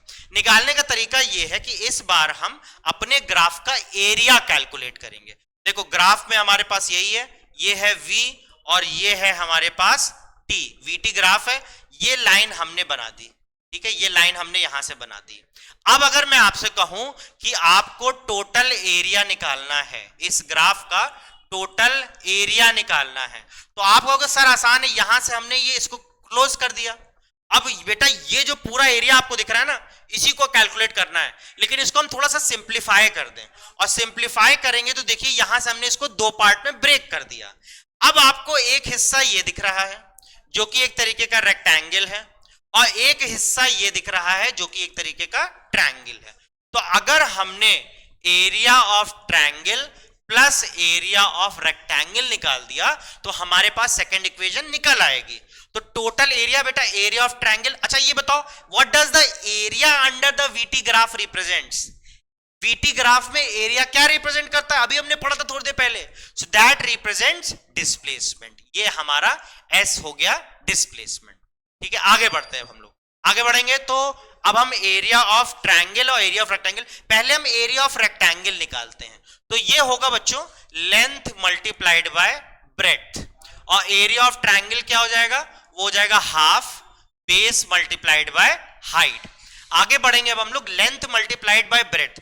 तो देखिए लेंथ मल्टीप्लाइड बाय ब्रेड्थ आपको देखना, अच्छा पहले हम एरिया इसको कैलकुलेट करेंगे, लेंथ मल्टीप्लाइड बाय ब्रेड्थ। तो आप चाहे इसको लेंथ ले लो चाहे इसको लेंथ ले लो, हमने मान लो इसको लेंथ ले लिया, इसको ब्रेड्थ ले लिया, आप कुछ भी ले लो, ठीक है, तो मल्टीप्लिकेशन में आएगा तो वही। तो लेंथ हमने ले लिया, हो गया u, ठीक है, ये क्या है बेटा, ये तो हमारा u है ना, और ये क्या है, ये है t, तो u मल्टीप्लाइड बाय t, ये आ गया ut प्लस 1/2। अब आ जाओ बच्चों, इस ट्रायंगल में बेस क्या है, तो देखो बेस तो यही है, और ये बेस क्या है, ये बेस तो टाइम है, तो ये आ गया हाफ मल्टीप्लाइड बाय टाइम। और अब हमें यहां पे हाइट, ये देखो बेटा हाइट है यहां पे, यहां से लेके यहां तक, और अभी अभी हमने निकाला था, अगर ये पूरी हाइट है v, ये छोटी सी हाइट है u, तो बच्चों ये बीच की हाइट कितनी हो जाएगी, ये हो जाएगी v माइनस u। तो हमने हाइट को ले लिया v माइनस u। अब इसको सिंप्लीफाई करने के लिए v माइनस यू को हम सब्स्टिट्यूट कर देते हैं। कैसे करें, हमने अभी थोड़ी देर पहले फॉर्मूला पढ़ा था, हमने फॉर्मूला क्या पढ़ा था, a is equal to v minus u upon t, तो v minus u is equal to 80। v minus u किसके बराबर हो जाएगा, ये 80 के बराबर हो जाएगा। तो इसका मतलब v माइनस यू की जगह हम क्या रख सकते हैं, हम रख सकते हैं 80। तो s इज इक्वल टू, ये आ गया u t प्लस हाफ, ठीक है, मल्टीप्लाइड बाय टाइम, और v माइनस यू की जगह 80, तो 80 मल्टीप्लाइड बाय t क्या हो जाएगा, 80 मल्टीप्लाइड बाय t हो जाएगा 80 स्क्वायर। तो ये हो गया s is equal to ut plus half 80 square. ये डिराइव हमने कर लिया हमारी सेकेंड इक्वेशन ऑफ मोशन। ठीक है, बेसिक तरीका बच्चों बस याद रखिए, बेसिक तरीका यह है कि हमने इस ग्राफ का एरिया निकाला, एरिया निकालने के लिए हमने इसको दो सिंपल एरिया में डिवाइड कर दिया, एक ट्रायंगल और एक रेक्टेंगल, हमारा एरिया निकल गया। चलिए आगे बढ़ते हैं, बहुत ज्यादा अब नहीं बचा है, इस वीडियो में भी अब थोड़ी सी चीज बची है, आप 90% कवर कर चुके हो, 10% और आइए कवर कर लेते हैं। तो फिर से अब हम सेम उसी ग्राफ को यूटिलाइज करेंगे और हम अपने थर्ड इक्वेशन को डिराइव करेंगे। यहाँ पे ग्राफ हमारा फिर से वही है, ये वाला हो गया v, ये वाला हो गया t, ठीक है, ये हो गया v और ये हो गया t, ये लाइन हमने एक बना दी है, इसी से हमें करना है। फिर से हमारा प्रोसीजर सेम है कि हमें टोटल एरिया निकालना है, टोटल एरिया, लेकिन इस बार हम उस तरीके से नहीं निकालेंगे, अगर हम उसी तरीके से निकालेंगे तो वही रिजल्ट आ जाएगा, तो हमें इस बार इसको कुछ अलग निकालना होगा। देखिए बच्चों, अगर आप यहां पे बाउंड्री क्लोज कर दो, अब अगर मैं आपसे पूछूं कि बच्चों ये जो निकल रहा है एरिया, इस शेप का नाम बताओ आप, इस शेप का नाम, ये जो शेप मैंने हाईलाइट किया है, इस शेप का आपको नाम बताना है। तो जिन लोगों को पता है वो कहेंगे कि इसी शेप को हम कहते हैं ट्रेपेजियम। और ट्रेपेजियम को आइडेंटिफाई कैसे करते हैं, तो बच्चों इसकी दो साइड्स पैरेलल होती है और दो साइड्स नॉन पैरेलल होती है। आप देख सकते हो this side is parallel to this side but this side is not parallel to this side। ठीक है, दो साइड पैरेलल होती है और दो साइड पैरेलल नहीं होती है, इसी का एरिया निकालना है। और यहां पे बच्चों आपको इसका फॉर्मूला याद रखना होगा, इसका फॉर्मूला ट्रेपेजियम के एरिया का फॉर्मूला होता है सम ऑफ पैरेलल साइड्स, ठीक है, sum of parallel sides multiplied by height divided by 2, sum of parallel sides multiplied by height divided by 2। आइए एरिया, तो फिर से बेटा एरिया क्या रिप्रेजेंट करता है, डिस्प्लेसमेंट। पैरेलल साइड्स पता करते हैं, तो पैरेलल साइड, एक तो साइड है ये साइड है u, एक साइड है ये, और ये साइड है v, तो इसका सम क्या हो जाएगा u प्लस v। हाइट बच्चों, तो पैरेलल, यहां पे ट्रेपेजियम में अगर आपको हाइट निकालना है तो दो पैरेलल साइड्स के बीच की जो डिस्टेंस होती है वही हाइट होती है। आप देख सकते हो एक साइड ये है, एक साइड ये है, ये जो डिस्टेंस है यही हाइट कहलाएगी। और बच्चों ये बताइए ये हाइट क्या निकल गई, ये हाइट निकल गई है टाइम। तो multiplied by time divided by 2, ठीक है, multiplied by time divided by 2। चलिए आगे बढ़ते हैं हम लोग। अब यहां पे बच्चों ये टाइम दिख रहा है ना, आइए इसको हम वही पुराने वाले फॉर्मूले से सब्स्टिट्यूट करें। फॉर्मूला हमारा कौन सा था, a is equals to v minus u upon t. तो t का फॉर्मूला क्या हो जाएगा, v minus u upon a। t का फॉर्मूला हो गया v minus u upon a, यहां पे सब्स्टिट्यूट कर दीजिए। अच्छा बच्चों ये बताओ, अगर मैं u प्लस v को v प्लस यू लिख दूं तो कोई दिक्कत है क्या, कोई दिक्कत नहीं, a plus b plus a दोनों बराबर होता है। तो मैंने इसको लिख दिया v प्लस यू। टाइम की जगह मैंने क्या रख दिया, मैंने रख दिया v minus u upon a। ये देखो ये 2 पहले से था तो यहां पे हमने 2 रख दिया यहां पे। अब देखो ये कुछ जाना पहचाना सा लग रहा है मैथमेटिक्स में, v plus u, v minus u, a plus b, a minus b. तो बच्चों आपको ये फॉर्मूला याद रखना होगा, मेरे ख्याल से सभी को पता होगा, that a plus b multiplied by a minus b is equals to a square minus b square. अगर हमने a को v मान लिया और b को u मान लिया तो अब मेरे ख्याल से आप गैस पर कर पा रहे होंगे that v plus u, v minus u क्या हो जाएगा। तो a plus b, a minus b is equal to a square minus b square. तो v plus u into v minus u is equal to v square minus u square. तो s हो गया v square minus u square. और बच्चों ये देखो 2a denominator में था तो डिनोमिनेटर को इधर क्रॉस मल्टीप्लाई करके s के साथ ले आए तो ये हो गया 2as। तो v square minus u square is equals to 2as, और इसी को हम कहते हैं हमारी थर्ड इक्वेशन ऑफ मोशन। ज्यादा समय ना लेते हुए अब जल्दी से हम लोग एक इक्वेशन की इसकी प्रैक्टिस कर लेते हैं। मैंने जहां तक सुना है बच्चों से तो आप लोगों को प्रॉब्लम ये होती है कि सर ये बताइए 3 इक्वेशन हमने पढ़ तो लिया है, अब सवाल में हमें समझ में कैसे आएगा कि कब हमें कौन सी इक्वेशन यूटिलाइज करनी है, कब कौन सी करेंगे। भाई 3 है तो कैसे पता करेंगे। तो आइए बच्चों इस बार मैं आपको एक शॉर्टकट तरीका, एक ट्रिक बता देता हूं। इस ट्रिक से किसी भी न्यूमेरिकल को आप सॉल्व कर सकते हो, ठीक है। आइए इस क्वेश्चन में गिवन क्या है, जल्दी से आइए फटाक से देखते हैं हम लोग क्या क्या यहां पे गिवन है, क्या कैलकुलेट करना है। चलिए क्वेश्चन है, an object is travelling with a speed of 4 metre per second and accelerates at the rate of 2.5 metre per second square for 20 seconds, calculate the distance. तो हमें यहां पे डिस्टेंस निकालना है। चलो अब हम एक काम करते हैं, पहले सारी चीज गिवन लिख लेते हैं। तो हमको यहाँ पे इनिशियल स्पीड दिया हुआ है, इनिशियल स्पीड दिया है कितना, सॉरी इनिशियल स्पीड दिया है 4 मीटर पर सेकेंड, ठीक है। इनिशियल स्पीड हमें दिया 4 मीटर पर सेकेंड, हमें एक्सेलरेशन दिया है कितना दिया है 2.5 मीटर पर सेकेंड स्क्वायर, हमें टाइम दिया है यहाँ पे 20 सेकेंड्स। ये 3 चीज गिवन है, हमें पता क्या करना है s। 1 मिनट के अंदर, इनफैक्ट 30 सेकंड के अंदर आप पता कर सकते हो आपको कौन सी इक्वेशन यूज करनी है। तीनों इक्वेशन रफ में लिख लो, v square minus u square is equals to 2as, तीसरी वाली s is equal to ut plus half at square, दूसरी वाली, और v minus u is equals to at। ये हो गया फर्स्ट इक्वेशन। अब आप देखो ट्रिक क्या है, ट्रिक ये है कि पहले पता करो कि कैलकुलेट क्या करना है। तो s कैलकुलेट करना है ना, ट्रिक का स्टेप नंबर 1, इन 3 में से आप देखो किसमें s है ही नहीं। तो आप देखोगे तो पता चलेगा कि इसमें तो s है ही नहीं, तो ये तो आउट हो गई। अब बचा हमारे पास ये दो, इन दोनों में से हमें यूज करना है। तो बेटा देखिए मैथमेटिकली तरीका ये है कि अगर आपके पास एक एक्सप्रेशन है उसमें एक अननोन है तभी आप उसको सॉल्व कर पाओगे। अब आपको पता करना होगा कि इन दोनों एक्सप्रेशंस में किसमें एक अननोन है और किसमें एक से ज्यादा, और जिसमें एक से ज्यादा अननोन होंगे ना उसको आपको एलिमिनेट कर देना होगा।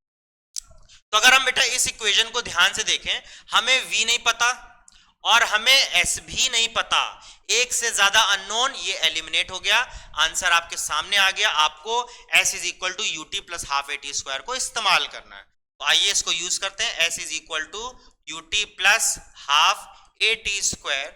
इनिशियल वेलोसिटी आपको क्वेश्चन में गिवन है 4, टाइम गिवन है 20, हाफ एक्सेलरेशन गिवन है 2.5 और t का स्क्वायर मतलब 20 मल्टीप्लाइड बाय 20। तो देखो 2 1 टाइम 2 10 टाइम्स, 20 मल्टीप्लाइड बाय 10 हो गया 200, 200 मल्टीप्लाइड बाय 2.5 हो गया आपका 500। तो ये हो गया आपका 500, ये हो गया आपका बच्चों 80। तो टोटल डिस्प्लेसमेंट आपके सामने आ गया 580 मीटर्स।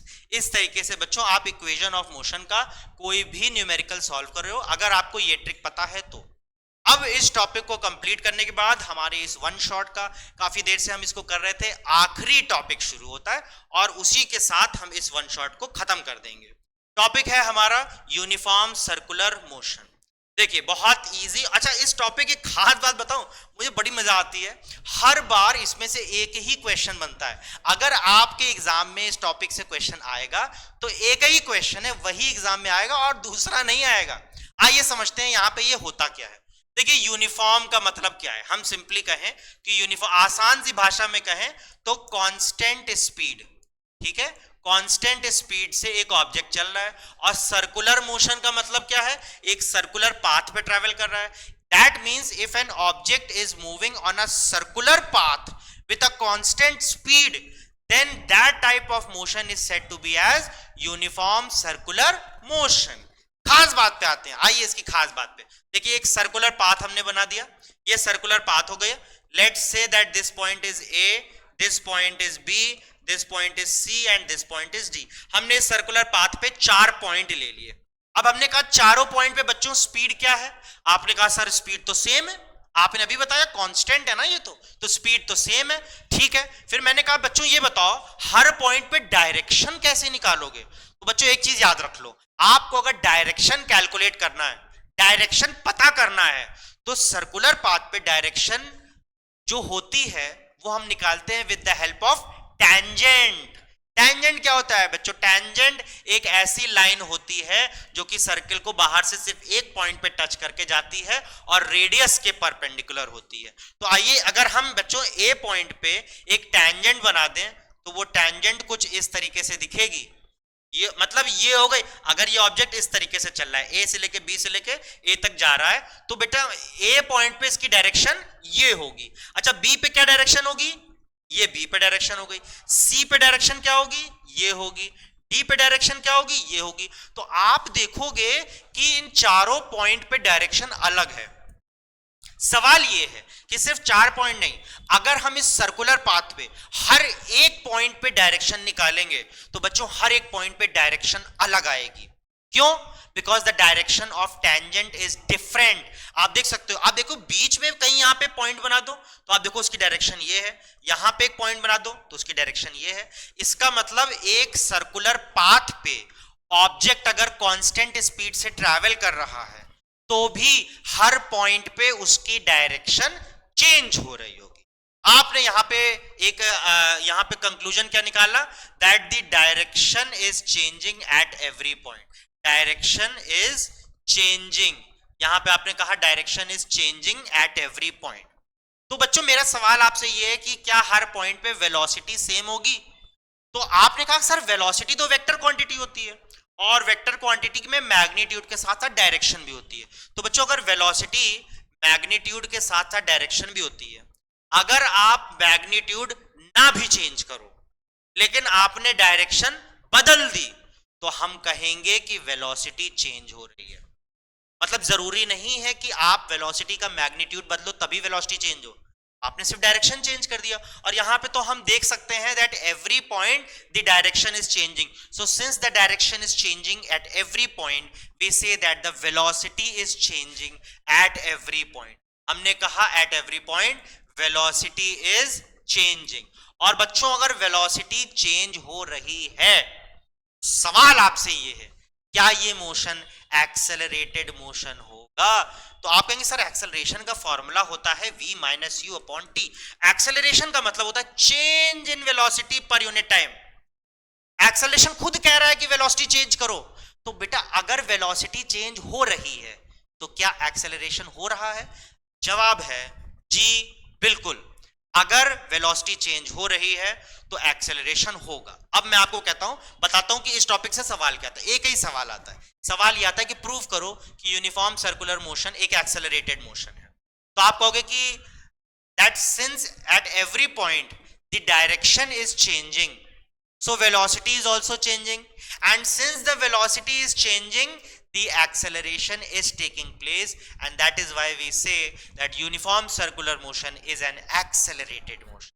यही क्वेश्चन होगा, आप देख लीजिएगा अपने एग्जाम में इसी तरीके से पूछा जाता है, जवाब भी इसका यही होगा that by making the tangents at every point, we come to know that the direction is changing.